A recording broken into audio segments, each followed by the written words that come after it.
लखनऊ में उत्तर प्रदेश कृषि अनुसंधान परिषद ने अपना 36वां स्थापना दिवस धूमधाम से मनाया। इंदिरा गांधी प्रतिष्ठान में कृषि वैज्ञानिक सम्मान समारोह और राष्ट्रीय संगोष्ठी विकसित कृषि विकसित उत्तर प्रदेश 2047 का आयोजन हुआ। इस आयोजन का उद्घाटन मुख्यमंत्री योगी आदित्यनाथ ने किया।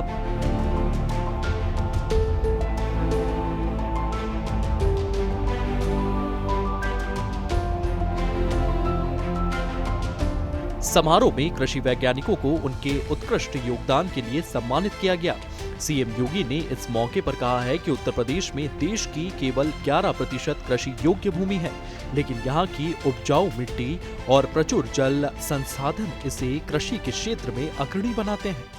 उत्तर प्रदेश इस दृष्टि से कृषि और कृषि अनुसंधान के देश से प्रकृति और परमात्मा की कृपा का एक प्रदेश है। हमारे पास विस्तृत कृषि भूमि है, हमारे पास पर्याप्त जल संसाधन है, कृषि भूमि अत्यंत उर्वरा है और दुनिया के अंदर उत्तर प्रदेश एकमात्र ऐसा राज्य होगा जिसके 86% से अधिक भूभाग सिंचित है। स्वाभाविक रूप से एक तरफ प्रकृति और परमात्मा की ये कृपा और दूसरी ओर यहां पर कार्यरत केंद्र और राज्य सरकार के कृषि विश्वविद्यालयों का एक बेहतरीन संजाल। उत्तर प्रदेश सरकार स्वयं 4 कृषि विश्वविद्यालय पहले से संचालित कर रही है, 5वां कृषि विश्वविद्यालय भी स्थापित हो रहा है। हमारी जो प्रगति है, हमारे अन्नदाता किसानों की जो स्थिति है, वह बहुत चौंकाने वाली तथ्य प्रस्तुत करता है। प्रदेश के बामुश्किल 25 से 30% किसान ही ऐसे हैं जो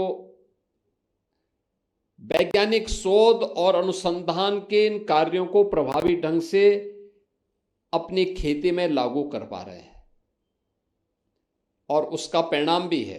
मैं बार बार जिस बात को कहता हूं कि यह सच है कि देश की आबादी का 16% हिस्सा उत्तर प्रदेश में निवास करता है। यह भी सच है कि देश के अंदर कृषि योग्य कुल भूमि का केवल 11% उत्तर प्रदेश में है, और यह भी सच है कि देश के अंदर खाद्यान्न उत्पादन का इस 11% भूमि पर हम लोग 20% से अधिक खाद्यान्न उत्पादन कर रहे हैं। लेकिन मेरा ये मानना है कि उत्तर प्रदेश की भूमि की समतलीकरण को देखते हुए, उसकी उर्वरता को देखते हुए, जल संसाधन को देखते हुए अभी इससे 3 गुना अधिक उत्पादन लिया जा सकता है। लेकिन इसके लिए हमें कृषि शोध और विकास को आगे बढ़ाने के लिए पूरी प्रतिबद्धता के साथ आगे बढ़ना पड़ेगा। इस संगोष्ठी में कृषि वैज्ञानिक नीति निर्माताओं ने हिस्सा लिया। इस दौरान सीएम योगी ने कहा है कि उत्तर प्रदेश 20% से अधिक खाद्यान्न उत्पादन के साथ देश की खाद्य सुरक्षा में महत्वपूर्ण भूमिका निभा रहा है। उन्होंने वैज्ञानिकों से अपील की है कि वे प्रयोगशालाओं से निकलकर खेतों में जाएं और किसानों को जैविक खेत, जलवायु के अनुकूल बीज और आधुनिक तकनीकों के बारे में जागरूक करें।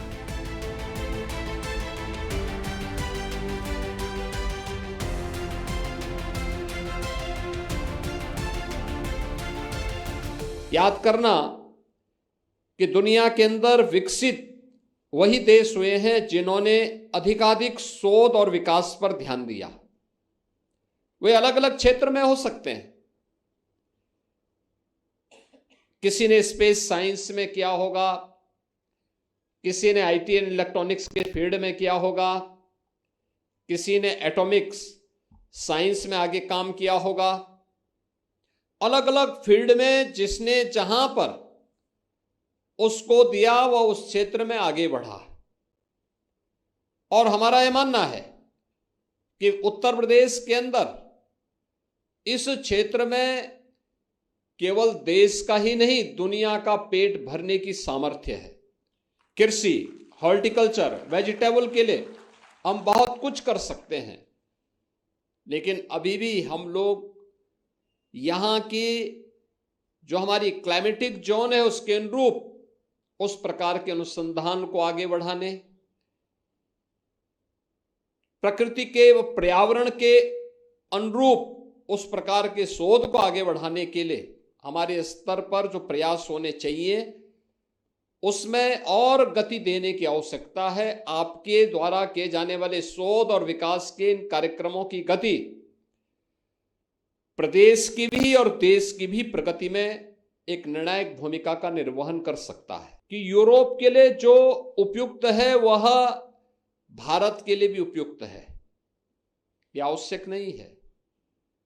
हमें भारत के अनुरूप, यहां की जलवायु के अनुरूप, यहां की मिट्टी के अनुरूप उस प्रकार के शोध और विकास को आगे बढ़ाने के लिए अपने आप को तैयार करना होगा। उस प्रकार के कार्यक्रमों में हमें लगातार प्रयास करने होंगे और मैं मानता हूं ये सभी संभावनाएं उत्तर प्रदेश के अंदर छुपी हुई है। देश के यशस्वी प्रधानमंत्री आदरणीय श्री नरेंद्र मोदी जी ने देशवासियों के सामने जो लक्ष्य तय किया है वह लक्ष्य 2047 में एक विकसित भारत का है। स्वाभाविक रूप से विकसित भारत के लक्ष्यों को प्राप्त करने की दिशा में राज्यों को भी अपनी अपनी भूमिका का निर्वहन करना है। राज्यों की उस भूमिका के लिए हमें विकसित उत्तर प्रदेश बनाना है। विकसित उत्तर प्रदेश बनाने के लिए हमें उन सभी क्षेत्रों में अपनी उन संभावनाओं को तलाशना है। आज हमने तय किया है, भारत सरकार ने तय किया है कि 2027 में भारत $5 ट्रिलियन की इकोनॉमी बनेगा। लखनऊ में यूपी कृषि अनुसंधान परिषद का 36वां स्थापना दिवस उत्तर प्रदेश की कृषि समृद्धि की दिशा में एक नया कदम साबित होगा। सीएम योगी के नेतृत्व में वैज्ञानिक और किसानों का ये संकल्प 2047 तक विकसित उत्तर प्रदेश का सपना साकार करने में मील का पत्थर साबित होगा। ब्यूरो रिपोर्ट, सूर्य समाचार।